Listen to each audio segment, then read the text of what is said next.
it's going to get down to what we call infrastructure.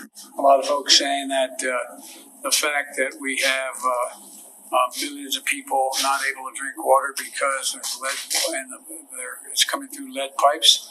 I think that's infrastructure. I think broadband is infrastructure. It's not just roads, bridges, highways, etc. The president hosting a bipartisan group of lawmakers to sell his infrastructure spending bill, which the Democrats hope to push through with or without Republican support. But Republicans slam it as a slush fund for Democrat pet projects. Louisiana Congressman Garret was at that meeting with the president yesterday, and he joins me now. So I'm hearing this was a really long meeting, about 2 hours, and his goal was to get you on board with this infrastructure plan. So tell us what happened to that meeting, and did he achieve that goal? Well, look, the meeting opened up pretty good in that he talked about being willing to negotiate size and scope and definition of infrastructure and cost.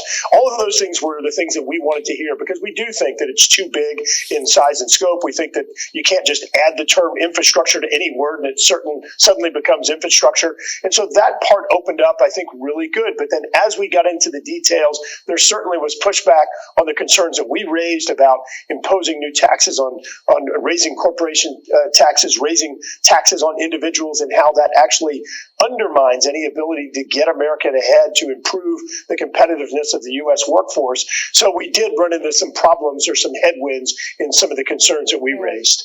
Yeah, I'm looking at the breakdown of what exactly is in this infrastructure spending proposal.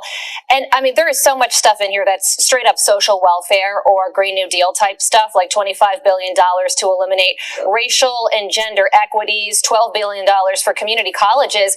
So is there any chance that you can, that Republicans would be able to negotiate all of that stuff out of the bill and get a straight up classic definition of infrastructure, roads and bridges spending bill? Oh, Carly, you really hit the nail on the head. That's where we've got to be focusing. There's no question across the United States, there's great need in roads and bridges. We've got to focus on delivering those results, those traffic and transportation solutions for America all across the country.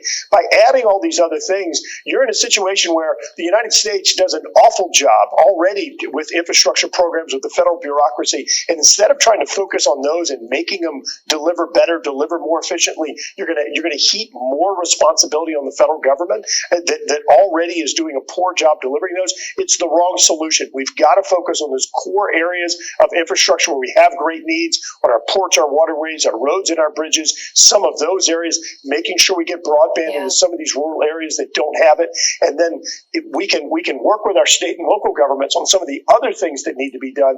Really don't see these as being federal responsibilities, and you're not going to get America ahead by saying that we're going to improve our roadways, but then we're going to come in and impose massive taxes across the middle class or across corporations in the United States. And I know that you brought up broadband. I know that's something that definitely is receiving bipartisan support. So this meeting was the first step for President Biden, meeting with Democrats and Republicans, the 8 of you.